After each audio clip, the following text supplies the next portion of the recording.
Waktunya bersaat teduh dengan Tuhan melalui bacaan Alkitab satu pasal sehari dalam kitab Sejarah Bangsa Yahudi, bahagian 6, seri yang kedua, kitab 2 Tawarik, pasal 19. Pelihat Yehu menegur Raja Yosafat, dan Yosafat mengangkat hakim-hakim. Selamat membaca, mendengarkan, merenungkan dan melakukan firman Tuhan. Kiranya Roh Kudus senantiasa menuntunmu dalam memahami sabdanya dan memampukanmu menjadi pelaku firman. Yosafat, Raja Yehuda, pulang dengan selamat ke istananya di Yerusalem. Ketika itu, Yehu bin Hanani, pelihat itu, pergi menemuinya dan berkata kepada Raja Yosafat, "Sewajarnyakah engkau menolong orang fasik dan bersahabat dengan mereka yang membenci Tuhan? Karena hal itu Tuhan murka terhadap engkau. Namun masih terdapat hal-hal yang baik padamu, karena engkau menghapuskan tiang-tiang berhala dari negeri ini dan mencari Allah dengan tekun." Yosafat diam di Yerusalem. Ia mengadakan kunjungan pula ke daerah-daerah, dari Beersheba sampai ke pegunungan Efraim, sambil menyuruh rakyat berbalik kepada Tuhan, Allah nenek moyang mereka. Ia mengangkat juga hakim-hakim di seluruh negeri, yakni di semua kota yang berkubu di Yehuda, di tiap-tiap kota. Berpesanlah ia kepada hakim-hakim itu, "Pertimbangkanlah apa yang kamu buat, karena bukanlah untuk manusia kamu memutuskan hukum, melainkan untuk Tuhan, yang ada berserta kamu bila kamu memutuskan hukum. Sebab itu, kiranya kamu diliputi oleh rasa takut kepada Tuhan. Bertindaklah dengan seksama, karena berlaku curang, memihak ataupun menerima suap tidak ada pada Tuhan Allah kita."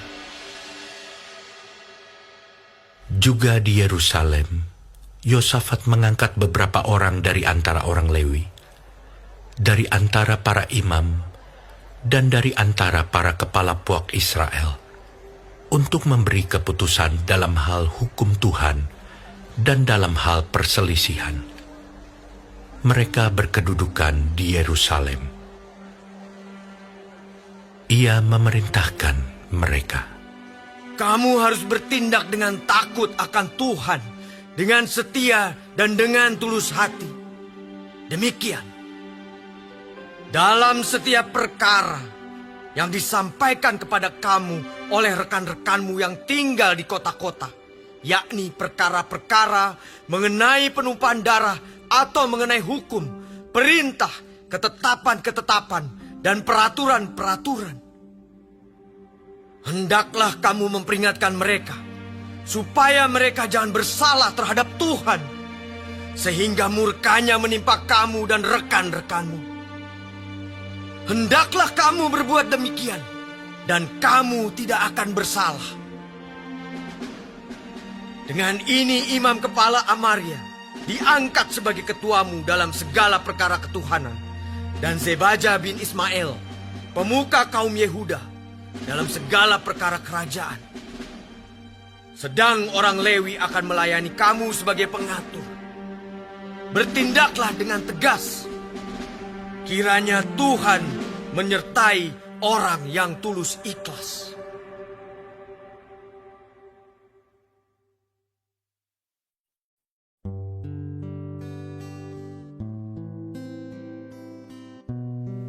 Kita telah menyelesaikan bacaan Alkitab satu pasal sehari dalam kitab 2 Tawarik pasal yang ke-19. Sedikit perenungan mengenai pasal ini tentang bekerja dengan benar bersama pena ilham ilahi roh nubuat para nabi dan raja halaman 112 alinea ketiga sampai halaman 113 alinea ketiga. Terang kecil ini menjelaskan, dari medan pertempuran yang berbahaya itu, Yosafat pulang ke Yerusalem. Ketika ia hampir sampai di kota, Nabi Yehu datang memberikan amaran perbaikan kepadanya. Wajarkah engkau menolong orang fasik dan bersahabat dengan mereka yang membenci Tuhan?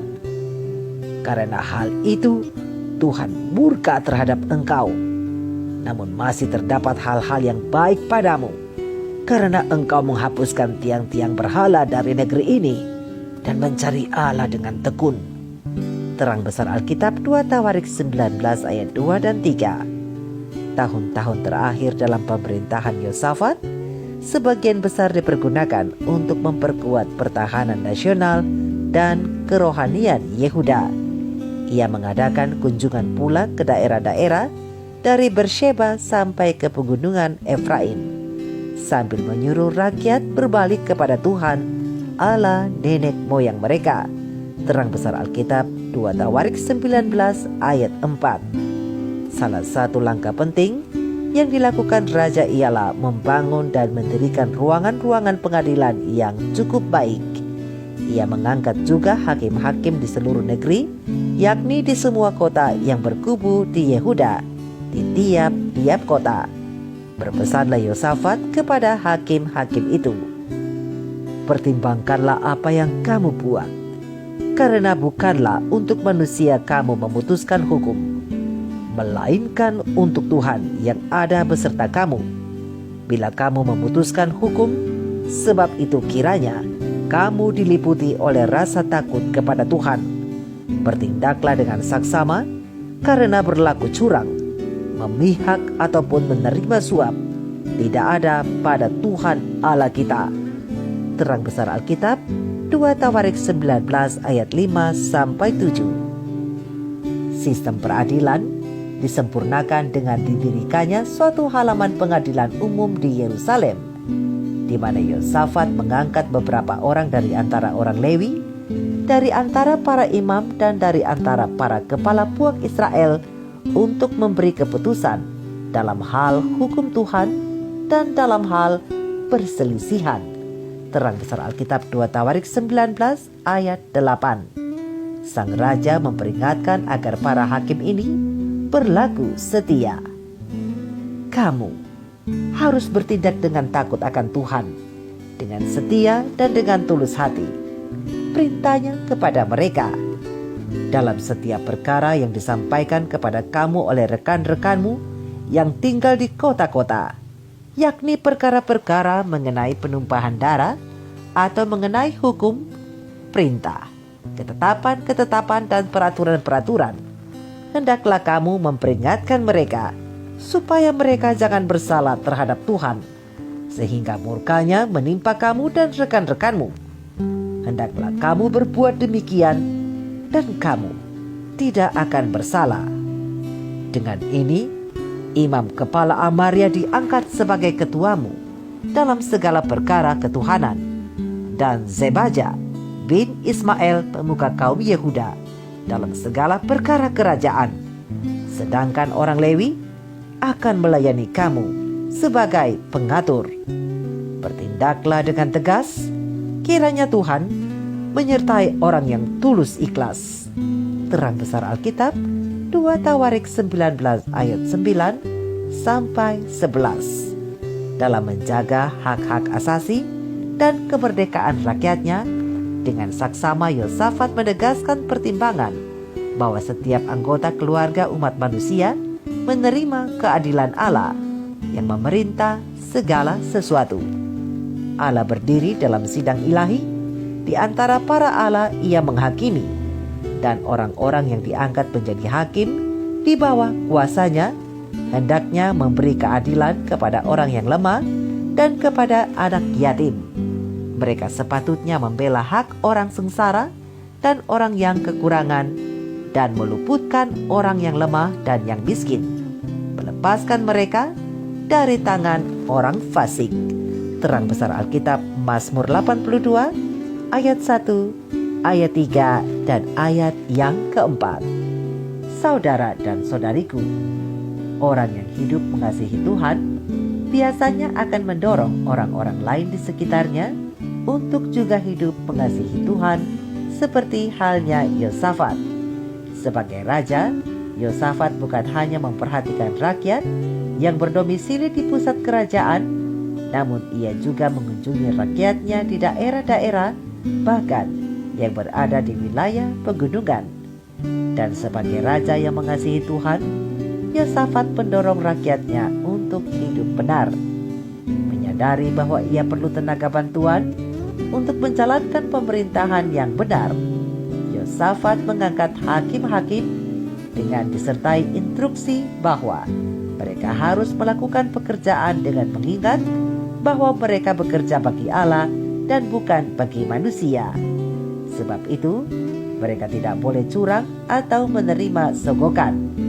Sementara di Yerusalem sendiri, Yosafat menunjuk beberapa orang Lewi, imam dan kepala puak untuk menangani masalah rakyat yang berkaitan dengan penerapan hukum Tuhan dan perselisihan. Instruksi Yosafat kepada mereka pun penting, yaitu mereka harus bekerja berdasarkan rasa takut akan Tuhan, setia, dan juga tulus. Dari pesan Yosafat kepada orang-orang kepercayaannya, terlihat bagaimana pandangannya mengenai pekerjaan itu sendiri. Bagi Yosafat, bekerja harus dilakukan seperti untuk Tuhan. Sebab itu, orang tidak boleh bekerja demi kepentingan diri sendiri semata, melainkan untuk kemuliaan Tuhan. Dan segala sesuatu yang dilakukan untuk kemuliaan Tuhan harus dilakukan dengan benar dan kudus. Tidak ada tindakan apapun yang boleh mencemari kebenaran dan kekudusan dari suatu pekerjaan. Orang harus bekerja dengan rasa takut akan Tuhan. Dengan demikian, berbuat curang, berlaku tidak adil, dan menerima suap seharusnya tidak ada dalam kamus orang-orang yang hidup dan bekerja bagi Tuhan, apapun bidang kerjanya. Setiap pekerjaan harus dilakukan dengan setia, setia dalam memenuhi jam kerja, setia juga dalam memenuhi target kerja, dan lain-lain. Mari kita renungkan ini bersama. Tuhan Yesus memberkati. Shalom.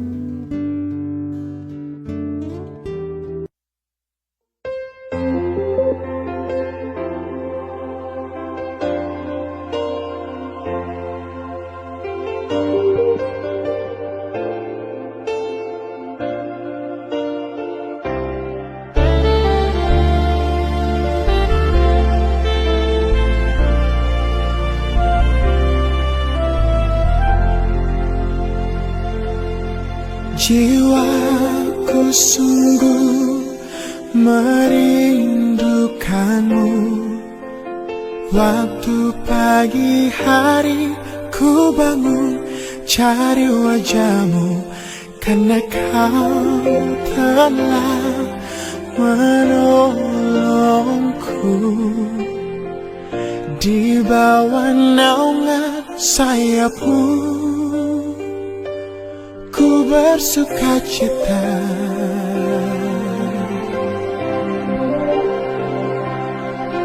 Jiwaku sungguh merindukanmu. Waktu pagi hari ku bangun cari wajahmu, karena kau telah menolongku. Di bawah naungan sayapmu ku bersuka cita.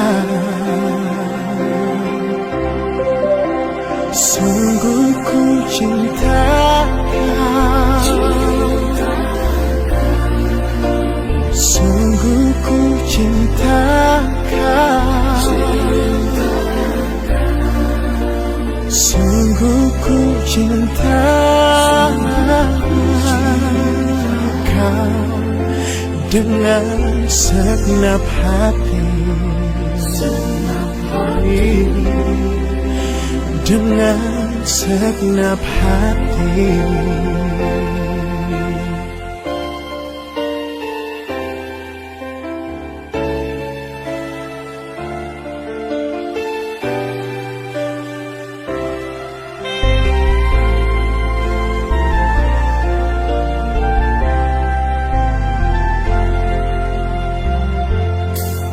Jiwaku sungguh merindukanmu.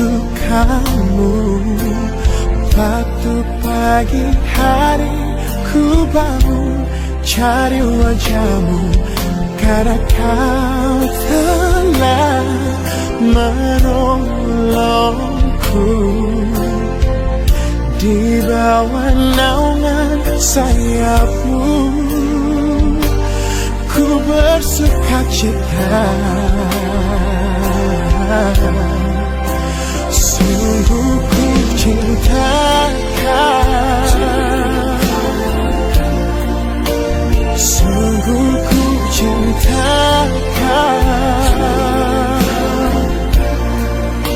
sungguh ku cintakan dengan segenap hati, dengan segenap hati. Sungguh ku cintakan,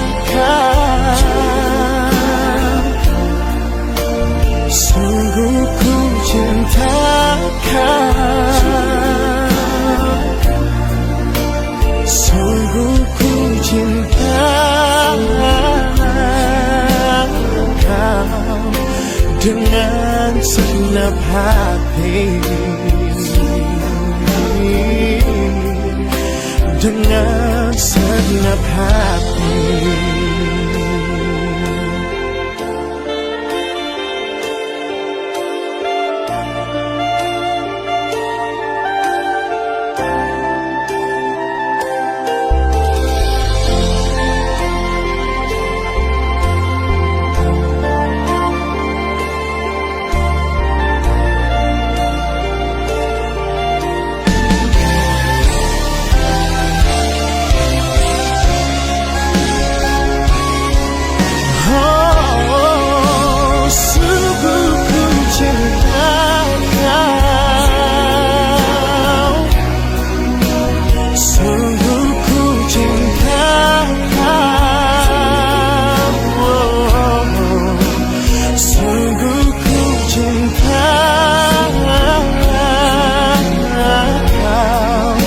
Dengan segenap hati, dengan segenap hati, dengan segenap hati,